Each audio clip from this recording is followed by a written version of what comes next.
Okay, can I welcome you to Congress House for Friday afternoon. My name's Owen Tudor. I'm the head of the European Union and International Relations Department at the TUC. And as I say, welcome to the General Council Chamber of Congress House for those who haven't been in it before. This is not the layout we normally adopt for General Council meetings, but this is a historic room and also a star of film as well, if you managed to spot the panelling on the walls. We've got a very full afternoon lined up for you. We know there will be other people joining us later, and we're going to kick off straight away, first with welcome from and introductory remarks from our General Secretary at the TUC, Brendan Barber. So, Brendan, thank you. Thanks very much indeed, and thanks to you all for coming along this afternoon. We're grateful to the Foreign Policy Centre and the European Commission in the UK for supporting this afternoon's event. And a word of thanks to everyone who's contributed to our joint pamphlet on the theme of the single market, equal rights. And it's hard to disguise that we're meeting at arguably the most critical time for Europe since the end of the war. Despite some signs of improvement, the euro remains on life support. The sovereign debt crisis continues to cripple many of Europe's economies. And across the continent, from Berlin to Athens, from London to Lisbon, governments are imposing austerity measures that are killing growth, destroying living standards, and undermining the social provisions that have long been a defining part of the European project. And with a new European treaty in prospect, I want to just say a little today about the dangers of the road that Europe now appears to be going down. A collective suicide pact of tight fiscal straitjackets, labour market deregulation, and diminished welfare states, putting at risk the distinct and popular social model that ranks as one of Europe's crowning achievements. And my message today is this, that we need a European Union that is run in the interests of all of its citizens and workers, not the bankers and bond market vigilantes. And Europe needs to retain and enhance its social protections, not just to deliver the higher living standards crucial to recovery, nor just to rebuild its economy around wages rather than debt, but also to safeguard the legitimacy of the European project itself. Because if ordinary Europeans feel that the EU is about little more than open markets, tight controls on public spending and privatisation, then support for European integration and the European ideal will collapse just as surely as night follows day. In short, a Europe without a strong social dimension is doomed to fail. And the problem that we face is this, that in less than a decade, the EU has begun to drift away from one of its founding principles, that of solidarity.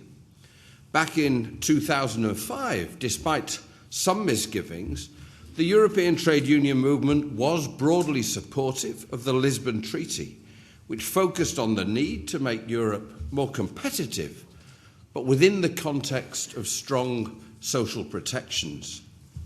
Fast forward to 2012, and the proposed new treaty, which is unanimously opposed by members of the European TUC, because not only does it appear to effectively outlaw any kind of Keynesian economic stimulus, not only does it undermine long-term prospects for jobs and growth, but it's also profoundly undemocratic. It's an attempt to impose European-wide austerity measures to which no national electorates have given their consent. And what's happened in Greece and Italy could now happen via the back door right across the continent. And a key part of this fiscal fundamentalism is an attack on workers' rights, challenging established industrial relations systems, putting downward pressure on collectively agreed wage levels, and perhaps most dramatically, seeking to slash unit wage costs. But how will slashing demand across the continent get Europe growing again? And I fear the answer is that it won't. Is it any wonder that the European Union has managed to lose the trust of the trade union movement and the 60 million workers that we represent when it's pursuing this kind of deflationary, deregulatory agenda? So if the problems of the EU's current approach are self-evident, then what are the solutions? Well, given the scale of the economic challenges we face, of course, there are no easy, simplistic answers. But it is the TUC's firm belief that we need to reinvent the European social model for a new age, showing that far from being part of the problem, it is in fact an integral part of the solution when it comes to economic renewal. And let me suggest what should be three key priorities. First, we need to level the playing field for all European workers to ensure that there is no social dumping and undercutting, that people are paid the rate for the job in the country in which they work, and that we keep the rules up to date to stop workers and their protections falling through legal loopholes. If you have a single market, then surely the corollary is you need a strong single set of labour rules. And these should be based not around the lowest common denominator, as some on the right would have it, but on decent standards applicable to all workers. Second, we need to ensure that social protections once again inform EU policy making at the highest levels. The EU treaties need to include a social protocol to guarantee respect for welfare and labour rights. Without such a social compact, then ordinary Europeans simply won't accept the idea of a continent-wide fiscal compact. And third, we need to change the collective European mindset on how we get out of the current crisis. Rather than the self-defeating, job-slashing, growth-destroying madness of austerity, we need to think about more durable solutions for the long term. One of the most important, the TUC believes, is a strategy to raise the wages of ordinary workers.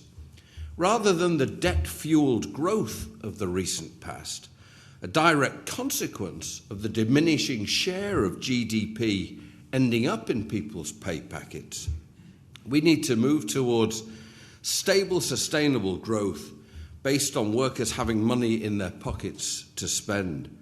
And that can only happen if we take steps to address the livelihood crisis affecting low and middle income Europeans, manifested most notably by stagnant wages. It seems obvious, but few people are saying it in the corridors of power.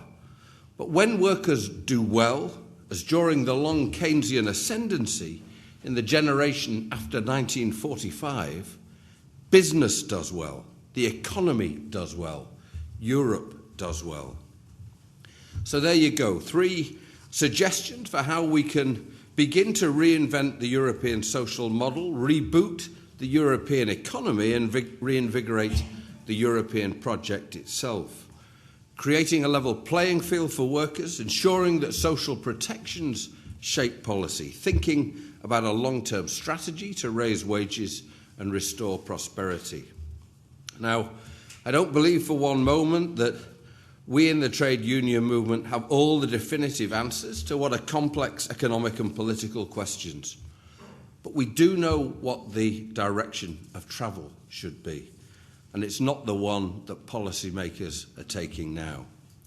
So let me conclude by saying this. Europe has historically balanced the interests of free trade and open markets with those of workers and their unions.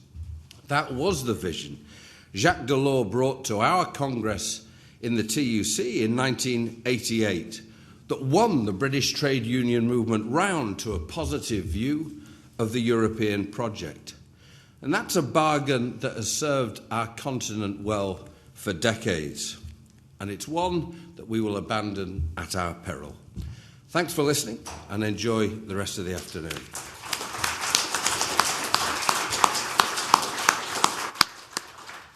Well, thanks very much to Brendan for kicking us off. I'm now going to ask Jonathan Scheele, who is the head of the European Commission delegation to representation to the UK. He's been in that post since August 2010, and I'll ask him now to speak to us. Thanks, Jonathan. Thank you very much indeed, Owen.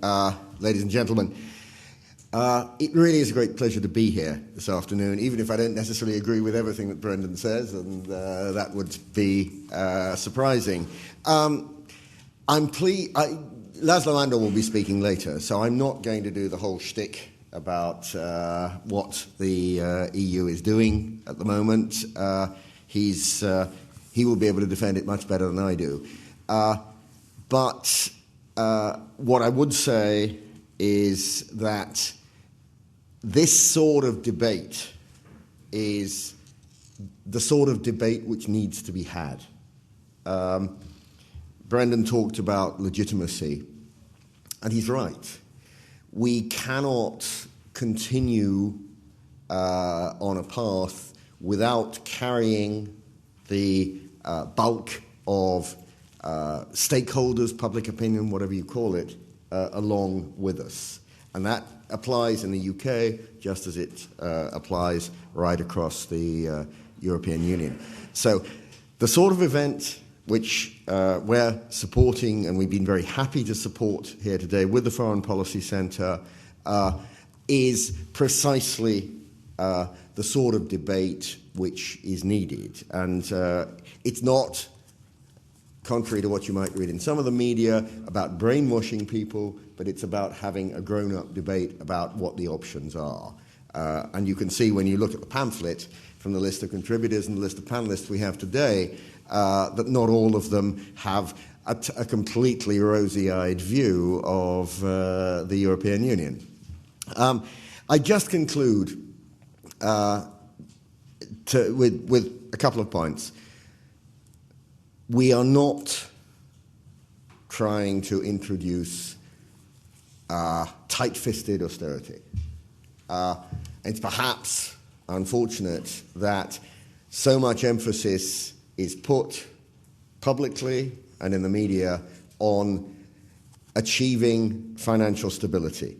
Why is that important? Because without financial stability, then we don't have a basis for growth. But financial stability, which does not allow us to achieve growth, is not going to deliver anything which is in the interests of the peoples of the European Union. So we have to do what we like in the Commission to call smart fiscal consolidation, and focus spending on different areas which will support innovation and growth in the EU economy. I don't think we've got all the answers yet, and there the contribution of people like Brendan and the trade unions and the social partners generally are going to be absolutely vital. I will stop here. I'm looking forward to a good debate and discussion this afternoon, and I hope we can all go home with some new thoughts